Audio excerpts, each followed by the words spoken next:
Welcome back to another episode of Rock Boys Football Dill. Massive matchup in the SEC. Undefeated Missouri heading on the road to College Station to play a Texas A&M team that's getting hot. 4 straight wins, 2-0 in conference play. Not sure what we're going to get at quarterback.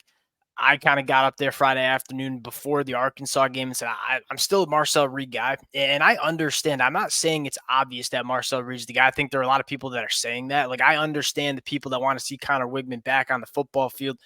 But I do like what Marcel Reed has brought to Texas A&M, and we're going to get into that conversation a little bit more. And then you look at this Missouri team. Yeah, they're 4-0. I still like what I see on paper. But I think a lot of Missouri fans would probably agree. You want to see a little bit more in terms of what's going on the football field. This is a chance for Missouri to, at least in my mind, kind of remind people this is an SEC title contender. I don't think they've played like it the first 4 games. They have an opportunity to go on the road against Texas A&M and kind of make a statement. Fired up to get into it. Now, before we do, and as always, before we even get into it, just want to say thank you to you guys. These game preview prediction episodes have been a blast for the boys, and the amount of support y'all continue to show means the absolute world. If you guys do enjoy the content, consider subscribing to the channel. Much more importantly, let it fly in the comments section. There's a reason the spread is 2.5 points. A lot of different ways you can see this football game. I don't think we agree in terms of how this football game plays out. Without further ado, let's get into it. And I want to start with what I think is the most fascinating part of this football game. There haven't been a lot of offensive lines. There aren't a lot of offensive lines, quite frankly, that can block up Texas A&M. I do think Missouri has an offensive line that can do so. You just look at that matchup purely and say the amount of NFL talent that we're going to see on the football field at the same time, that's just going to be exciting from a fan perspective. How do you see this offensive line for Missouri going up up against this Texas A&M defensive line playing out on Saturday? Yeah, so I don't honestly see any huge mismatch, if you will. I don't necessarily think Missouri dominates A&M, and I don't think A&M dominates. Yeah, that's probably fair. What I'm kind of looking at, especially in that run game, is like a bit of a clash of styles where I look at how A&M wants to play really vertical with their defensive linemen. They like to get upfield. And that, I think, can like kind of cut both ways in a sense in this rushing game, that you see what Mizzou likes to do, like to run that outside zone scheme. That's pretty much what they base everything off of. And Noel's done a really, really good job of slashing, finding his cutback lanes, and making some big plays. And I think, again, you think about what A&M likes to do. They naturally do create some creases because they like to get upfield. Now I kind of like, can they make them enough negative plays to be a problem? And Missouri's given up a couple negative plays. Now, I don't want to pretend like they've been perfect necessarily, but also they've been able to exploit some teams just like Notre Dame, frankly, was able to. I was going to say 2 big storylines for me. One, I do like how Texas A&M from an athleticism standpoint on the defensive line can deal with that outside zone. Like, I remember a couple years back this Michigan defensive line that was so nasty, so big, then goes on the road and plays Iowa that lets to run a lot of outside zone. And we just struggled because we weren't athletic enough to kind of work horizontally. This Texas A&M defensive line is. I mean, the athletes on this defensive line, yeah, they're big, but they are supremely athletic. Talk about a guy like Albert Regis, who I think is supposed to be that 2-gapper, that nose for Texas A&M. That dude can flat out boogie. Like, that's a big body that moves very, very impressively. So I do think Texas A&M from an athleticism standpoint has a good chance at dealing with some of that outside zone that you're going to see Missouri play with. That being said, I think the biggest storyline in this football game in terms of the rushing attack, these linebackers got to come to play, because you're right. Texas A&M does like to try to create negative plays and get vertically upfield, which is inherently going to create some negative plays, which is good for Texas A&M, but also create some creases. You saw them struggle against Notre Dame, the linebackers, that is, against Notre Dame. I thought they played much better against Arkansas.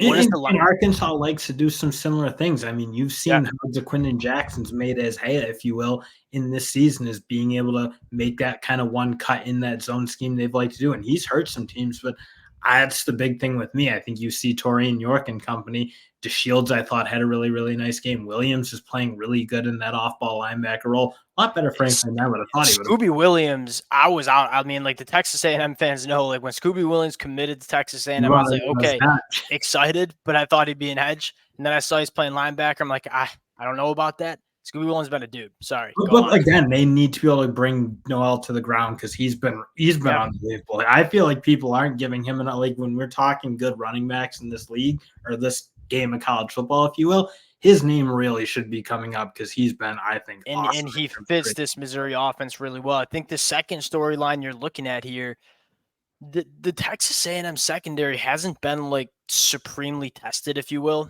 Because and no one can block them up. you saw Bowling Green have some success, but that was more just like sloppy Texas A&M defense as opposed to like Bowling Green dicing them up.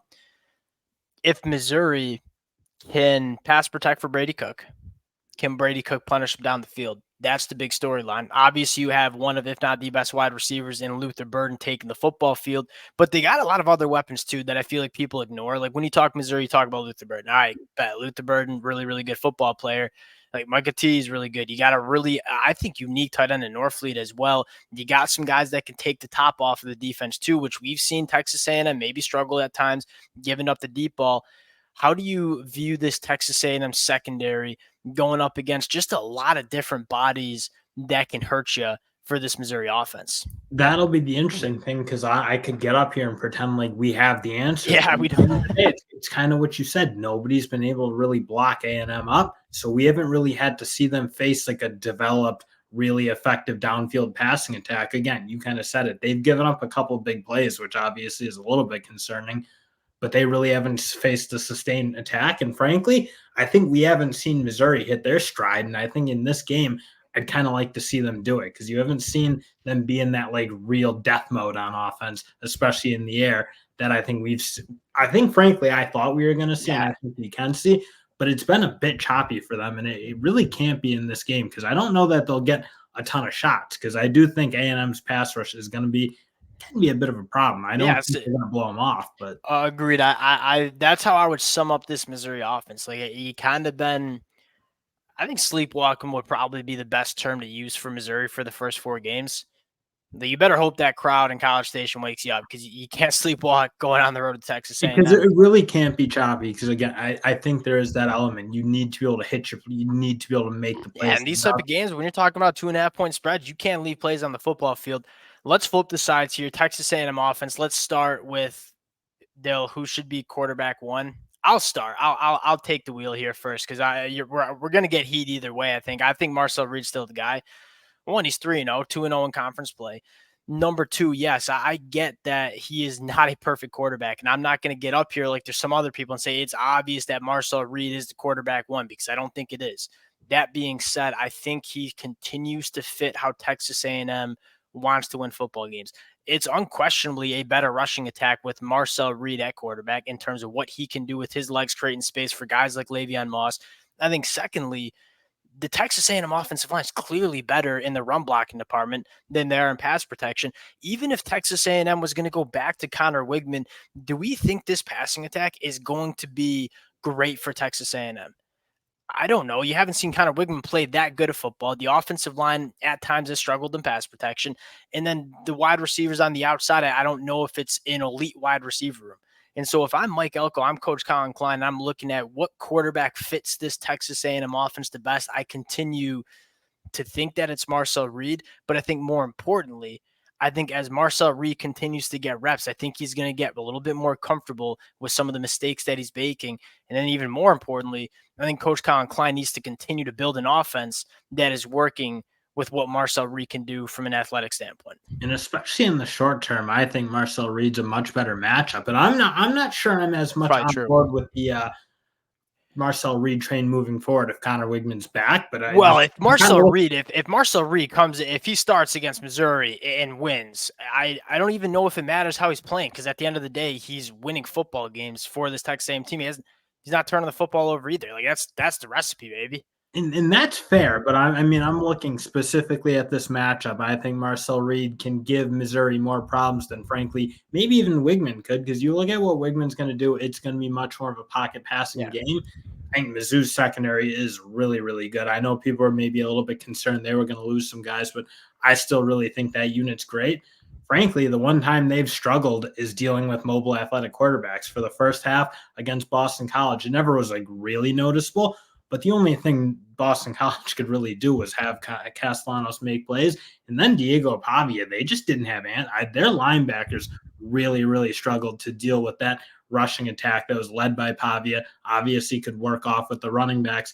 That to me is frankly where Missouri's really struggled. And I think Marcel Reed, if they really designed the game plan around him to be something with what Vanderbilt did, I think he can be really dangerous in this matchup. Yeah, I think that's probably like if you're going to start Marcel Reed, you got to continue. And to be fair, Texas A&M has. I mean, they're running the football now 63% of the time. That's the 13th most in the country. They've run the ball unquestionably better with Marcel Reed at the quarterback position.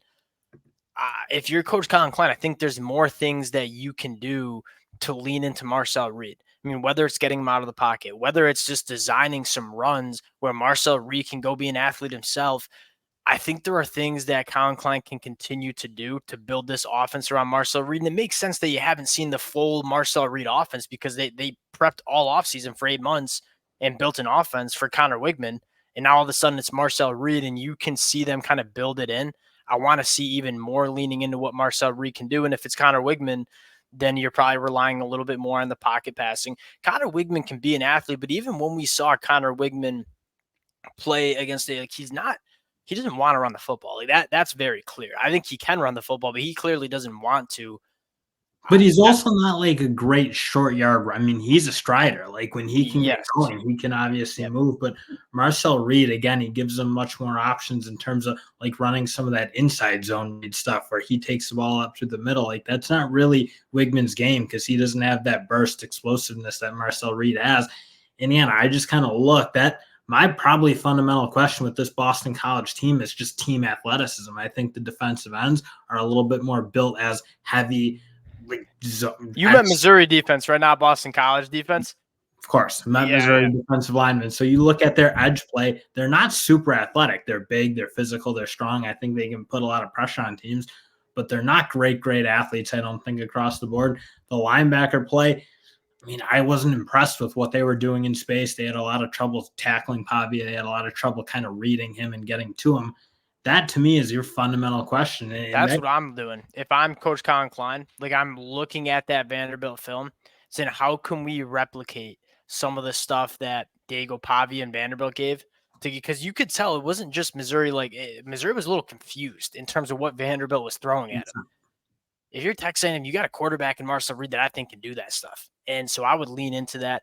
Does Marcel Reed need to work on potentially managing a pocket a little bit more? You can tell he's a young cat that wants to just get outside the pocket. And that's probably the huge worry is I don't even even just from a personnel standpoint, I think that's a really hard matchup is them throwing the ball effectively at all. Because I haven't really seen anyone throw the ball great against Missouri yet. I think they're a really, really talented group. And then what you said, A&M's wide receivers, I think need to show us a lot more because they've been they're not creating a ton of separation, frankly, from Marcel Reed. I would 100% agree. And that's kind of why I lean Marcel Reed being the guy. Dill, let's get into the pick here. 2.5 points. Let's just go pick them here. Missouri, Texas A&M. Texas A&M's at home. Who you got? I love Missouri in this game. I think people have fallen way off the Missouri bandwagon. I still think this is a team that when their offense gets rolling, they're such a problem because they're running the ball a lot better than I frankly would have thought. I think Noel's been a much better player than a lot of people thought he was going to be for this Missouri team. And then I still think like when Brady Cook and these wide receivers get rolling, they're a problem. And then, as you said, one of the few teams that can block this A&M front. And I also think they'll make them one-dimensional. That is, make Texas A&M one-dimensional on offense, and that's really, really tough when you play these big games. I think.